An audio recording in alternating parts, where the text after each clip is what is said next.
அனைவருக்கும் இனிய காலை வணக்கம். நான் உங்கள் யாமினி, தமிழோடு இணைவோம். இன்றைக்கி யாமினி விலாகில் என்ன பார்க்க போகிறோன்னா, அருள்மிகு யோக நரசிம்மர் ஆலயத்தை பற்றி தான் பார்க்க போகிறோம். இது சோளிங்கரில் இருக்குது. சோளிங்கரில் பார்த்திங்கன்னா 1304 படிக்கட்டு இருக்குது. இப்போ ரோப் கார் வசதியும் இருக்குது. இது 24 மணி நேரமும் திறந்திருக்கும். நட சாத்துறது கிடையாது. அதே போல் இங்கே நீங்கள் நரசிம்மரை பார்த்திங்கன்னா யோக நிலையில் இருப்பார், அதாவது தியான நிலையில் இருப்பாருன்னு சொல்லுவாங்க. இந்த கோயிலுடைய சிறப்பு அம்சம் என்னன்னு பார்த்தீங்கன்னா, மோட்சம் அடைகிறது தான். கார்த்திகை மாதத்தில் வரக்கூடிய எல்லா நாட்களிலும் இந்த யோக நரசிம்மருடைய கண் திறந்திருக்கும். மற்ற எல்லா மாதங்களையும் க்ளோஸ் பண்ணி வச்சுருப்பாங்க.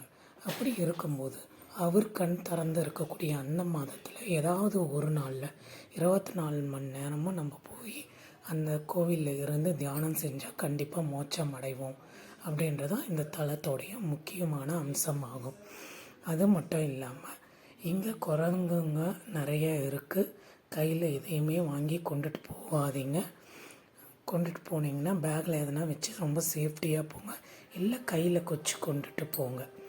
இங்கே ரோப் காருக்கு பார்த்திங்கன்னா ஒரு பர்சனுக்கு 50 ருபீஸ் வாங்குகிறாங்க, மேலே மட்டும் போக. மேலேயும் கீழேயும் போயிட்டு வரத்துக்கு ஒரு பர்சனுக்கு 100 ரூபாய் சார்ஜ் பண்ணுறாங்க. இந்த கோவிலில் பல முனிவர்கள் வழிபட்டிருக்காங்க.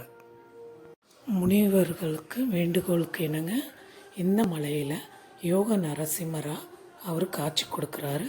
பல முனிவர்கள் வழிபட்ட ஸ்தலம், இன்றைக்கும் கண்ணுக்கு தெரியாமல் வழிபடக்கூடிய ஒரு ஸ்தலமாக விளங்குவார்.